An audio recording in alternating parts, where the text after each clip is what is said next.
So Black Friday is here, and there's some really good deals, and I wasn't really intending to make an extra video today, but I've had a lot of questions already on what would be the best deals to get, what ships should you think about picking up in the shop, and maybe if some of these bundles are a decent option. I wanted to give you my opinion, just so that you can go into it knowing generally what I think would be a decent option for someone looking to spend money on the game. And right up front, Bart is available.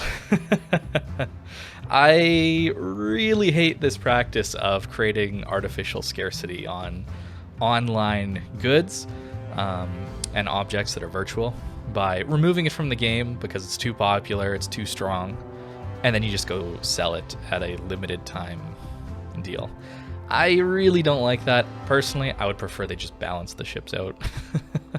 We'd have a much better game then, instead of having these random premiums that pop up every once in a while and it flood the matchmaker with really, really strong ships that are only available every once in a while, or just never available again. I would prefer to see a more balanced game, but that's not what this is about. This is about Black Friday and what I think you should buy. Now, starting at the top, we have these sequential bundles in Black Friday, and this is a surprisingly good deal. Assuming you want a Dunkerque B, you're actually getting a bit of a discount. This is around 5,100, 5,200 doubloons to get your way all the way through these sequential bundles. And if we look up here in the ships tab, the Dunkerque is actually around 5,500 doubloons. So you're getting a small discount on the Dunkerque, not a huge one, of course, but I think the important thing here is that you're actually getting some of these containers that will maybe give you something good. But the really big one to look out for is the coal. So if you're wanting some coal, it's a decent way to pick things up. Wanting some premium time, think about the guaranteed rewards. Assume the crates are just going to give you nothing. That's what I would say. And then think about if you want a Dunkerque with 10 days premium, 10,000 coal, and some credits, is that worth 5,200-ish doubloons? If it is, it's pretty solid. Now moving on to the premium containers. These are going to sometimes give you ships, sometimes going to give you something you probably weren't as interested in. So for 1,250 doubloons, you're going to have a chance at some of these Black Friday ships. And you should know that it's a 12% drop rate. I really do appreciate Wargaming adding these drop rates. I'm not a huge fan of loot boxes, but at least they show you the drop rates and you have the option of buying these ships. So if you think about it, 12% drop rate, every 8 or 9 crates or so, you're going to potentially get a ship. And that's not how statistics work. That's not how it goes. You could go 30 crates without getting a ship. However, you should know that after 19 crates, the 20th crate will then drop you a ship, right? That's stated down here. So if you get unlucky, at worst, it's going to be 19 crates, which is very expensive, let's be honest, right? That is much more than the value of most of these ships, right? Assuming that it's around, let's say, 20,000 doubloons for 20 crates, you're much better off going for any of these premiums outside the Yoshino, but I wouldn't get that here, honestly. We'll get into the ships later, but you really shouldn't be going for the loot boxes. In my opinion, I think they're going to be disappointing to you. You're going to likely spend more money than you think, and you're probably not going to get the ship you're wanting. So spend your money on the thing you want directly, because they are all for sale here. I think that is the best advice I can give you. Depending on what I say about each one of these ships, we'll go through them quickly, and I'll kind of describe the playstyle. Make sure you just get the ship. I really, really can't stress this enough. Don't go for the loot boxes. They are really, really disappointing most of the time. And you're going to see people post on their 5 boxes they bought that they got the ship they wanted. You're going to see those pictures, but you got to remember, it's only the people who are winning that are going to post. As somebody who doesn't get anything, they're not going to post anything about that. You're only seeing the small percentage of people that win. Keep that in mind. Just go for the ship you want and then just say to yourself, I'm okay with spending the doubloons on this, and that's it. Buy the ship and be happy with it, knowing that you didn't have to suffer at the hands of loot boxes. And now on to these ships. Which ones do I recommend? Well, let's take a look at the ones I even have right? So I have Massachusetts, I have Tirpitz. Actually, let's go to the beginning. I have the Dunkerque, I have the Sims, I have Atlanta, Scharnhorst, Atago, Massachusetts, Tirpitz, Graf Zeppelin, Cossack, Loyang, Sanzang is a Saipan, just reskinned, Pommern, John Bart, and Yoshino. Those are the ones I have, and honestly, out of these ships, what do I play? I play Massachusetts, I play Pommern sometimes, although I really do think you're probably going to be playing the Freddy or the Prince Ruprecht over this ship these days, given the importance of 406 guns over 380s that aren't very accurate. I think Pommern's fallen off quite a lot, especially with the German battlecruiser line. And surprisingly, to probably a lot of you, I actually don't play my Jean Bart that much at all. And that really comes down to me just owning a Bourgogne. And if I'm thinking, oh, I'm going to play a Jean Bart, I just think, oh, well, would I rather have an extra turret and be a little faster? The answer is usually yes. So I end up playing the Bourgogne a lot more, but it is one of my best tier 10 ships statistically, and I generally have great games in it. You can go check, I think, a video from yesterday or a couple days ago where I had an awesome game in the Bourgogne, and it's really good. And I actually don't find myself playing the Yoshino all that much at all. And really that comes down to this ship not being that well armored for how big it is. 30 millimeters of armor can work, but given the size of it, it's very, very, very easy to hit this thing. So you're playing at range, you're relying on powerful, fast reloading, high explosive shells, essentially. You get some of the fastest reload on 305s in the game, and the HE hurts, hits like a truck, has great fire chance. However, your ship just isn't that tanky and you're forced to play at range. And I don't really find that enjoyable for me personally. But I know for those of you who want to play at range with bigger HE guns, having the 20-kilometer torpedo meme, that kind of thing, especially now that you don't get a penalty for hitting people on your team, it could be a decent ship to pick up for you. But I personally just don't really enjoy this one. Jean Bart gets my full recommendation. I mean, it's just amazing. Bourgogne is amazing. It's an amazing ship. The only reason you wouldn't get yourself a Jean Bart is if you're going to pick yourself up a Bourgogne. Because for me personally, I had the Bourgogne and I just don't play the Jean Bart very much. I've said that a couple times already, but I want to make that very clear that you shouldn't waste your money if you're not gonna play what you spend it on, right? Now back to the ships here. We're looking at the Pommern. It's a decent ship. It's a decent brawler, but I think you're going to have a better time with the German battlecruiser line if you're wanting to go for those secondaries. And if you're wanting to play the tankier style of battleship, you should know that in the German line, the tankier line, that the Pommern and the Freddy have some of the worst turtle belt. Okay, I just want to mention this really quick, and then we'll move on. But look at how very low this gets. It's basically at the waterline, just a little below. So it's very easy to get citadeled in the Pommern and Freddy if you're turning even slightly. Ships like the Kurfürst and Bismarck, their turtle back goes much lower. It's still a decent ship, but I just don't find myself playing it all that much anymore. It's been a little bit power crept, in my opinion, mainly just due to the inaccurate 380mm guns. Freddy is still a decent ship, especially now that it's got the pretty fast reload and pretty decent dispersion on those 406s or 420s. And you still have the secondaries, and Freddy actually has a little bit more HP as well. But the Hydro Torpedo German battleship that's pretty tanky meme is pretty fun. But again, German battlecruisers are coming up. You're probably going to play those over this anyway. I know at least I am feeling that way. Moving on, we've got the Saipan. I don't find this ship all that good. Again, I have the reskinned version, but you get higher tier planes, but not very many of them. And personally, I mean, you guys know how I feel about carriers. I don't enjoy playing them, but I have played it a little bit.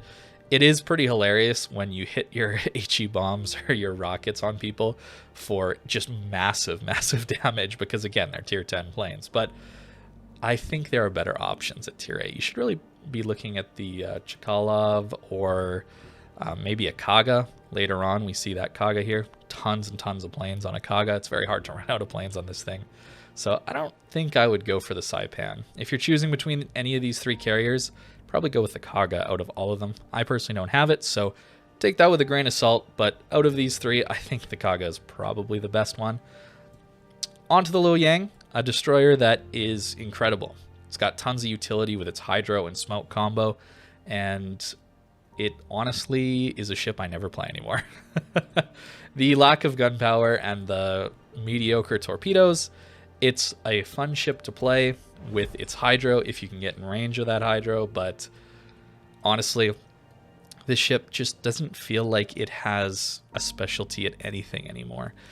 You really have to push hard to get into this hydro range, and it's pretty difficult to get in at those kind of ranges these days, just with how much power there is in these DPM cruisers, battleships that are just always going to be shooting at you. It's difficult to push in as a DD. It's difficult to push in as any ship. And now with submarines going to be spotting you as well, there might be some utility with the hydro there, but again, you're going to be lit up by those subs as well. So you got to be careful, but if you want that hydro DD experience, it's decent. It's just a ship I personally don't play all that often. I've already talked at length about Bart, I think. I think that's probably one of the better pickups, assuming you don't have Bourgogne, or you're probably not going to get Bourgogne. Kaga, again, probably the best carrier here to get. I'm not a huge fan of those. Cossack is a very interesting ship, because this ship has a kind of slow reload, but you actually get 8 guns, and they pack a punch. So a 5-second reload, not amazing, but 1700 base damage and an 8% fire chance. This is a very, very strong gunboat for tier 8, and it honestly can stack up against tier 9s sometimes, assuming you're maneuvering correctly and well, and you're able to use the time in between salvos to dodge some of the faster firing guns. They do have floaty arcs though, keep that in mind, and you are a little bit lacking on torpedoes with only a 4 launcher here, so you only get 4 torps, and they're not all that amazing either. So you're more of a gunboat, but a very strong gunboat, assuming you can lead the target, and you're okay with a slightly longer reload, sorry. It's a decent ship, but again, I don't really play it that much. Atlanta, poor Atlanta, been power crept. You got to know with the Atlanta going into it, your AA is basically useless. It's all in these dual-purpose turrets, and of course we know that the dual-purpose turrets are the long-range flak shells, and flak is just RNG, and it's probably not going to land where you want it. It's continuous DPS is what you're really looking for. That's the reliable stuff, and Atlanta really just doesn't have that. So that's disappointing. Poor range, poor pen, floaty guns, and a meta that is incredibly passive these days really means Atlanta is a difficult ship to play. It's not horrible by any means. It can still work, but it's very hard to find the right positions to get into. You get up tiered into tier 8, tier 9 games, it's going to be tough to play. It's still fun. The DPM of it, the sequential fire, rainbow fire spam is pretty hilarious, but it's hard to play these days. Alaska, awesome ship. Honestly, super powerful 305mm guns, relatively tanky cruiser that has radar. This thing is very strong. It's been removed for a reason. It's incredibly popular for a reason. It's one of the better ships at tier 9. It still is, even like how people said when it came out, it still is that good. It's a great ship. I just don't play it all that often, but it is ship I still play every once in a while. The thing that's really nice about it, you have a 36mm deck armor. So assuming you're playing at long range, you can actually bounce battleship shells off of your deck armor. Of course, 27mm sides, 28 really doesn't help you that much here.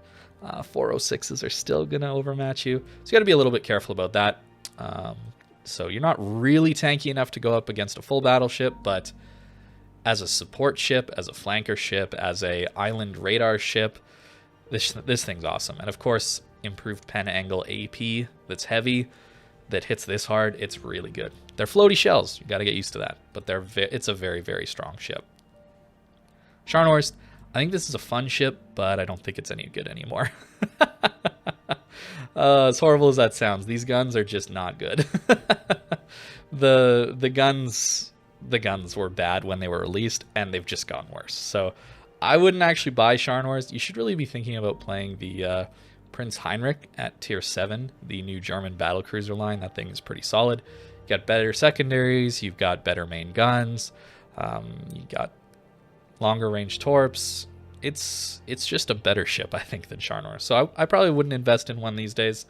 But you know, it can still be fun. It's not the end of it's not the worst ship in the game, that's for sure. Sims is a ship that is a weird one. You get, well, only 4 guns, and you get some actually somewhat buffed torpedoes nowadays. They made the short range ones a little better. Yeah, so you get 7-kilometer range. They used to be a little shorter.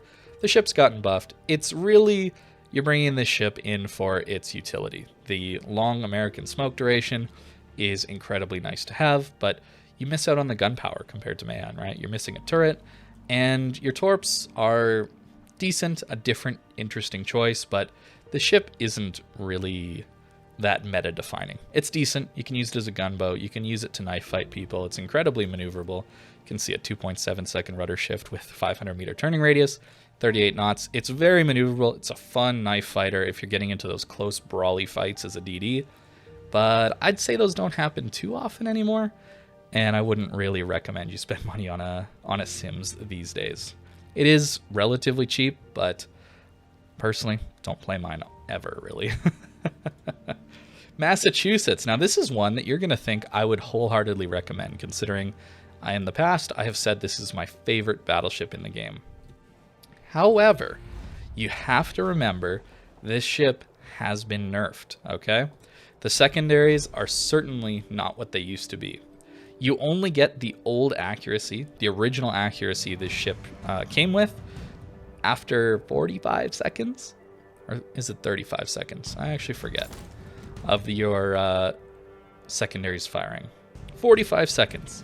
So after the full 45 seconds and you have that main accuracy, then finally your secondaries are as good as they used to be when you just instantly clicked on someone. So I find it a bit disappointing, honestly. The secondaries feel pretty bad these days. Now, obviously, there are other benefits about the ship outside of secondaries. You got 406mm guns. Keep in mind that these seem to be much worse than something like a North Carolina, where their Sigma is much worse at 1.7 Sigma instead of 2.0.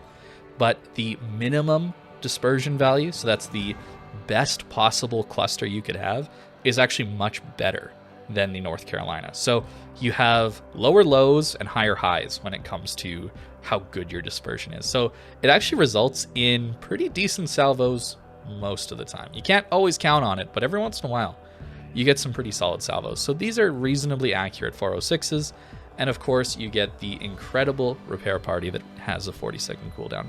I'm not saying the ship is bad by any means, guys, by the way. It's a good ship still.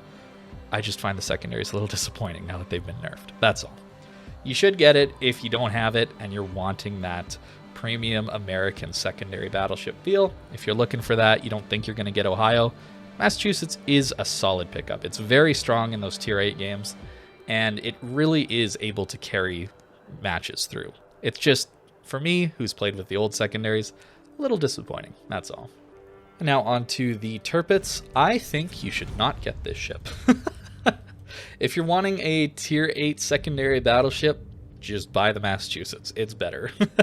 Better guns, better armor, better heal. The secondaries are probably slightly better on Tirpitz because of that baked-in accuracy bonus they've gotten, alongside all of the secondary nerfs that have happened to the Massachusetts. So secondaries are a little better on Tirpitz these days, I would say.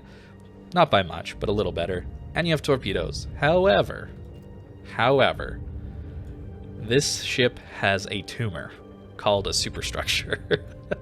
And you die very quickly through this superstructure. Yes, you can angle, but people are going to get full pens here. It's very easy to farm you with HE. It's very easy to kill. And the instant you go broadside, while not taking citadels, you can very easily take 20 to 30k salvos from your other battleships at the same tier. So you're taking a lot of pain, and you're not dishing it out too well, considering these 380s aren't that amazing. They really are held back by their poor dispersion. That's really what it comes down to.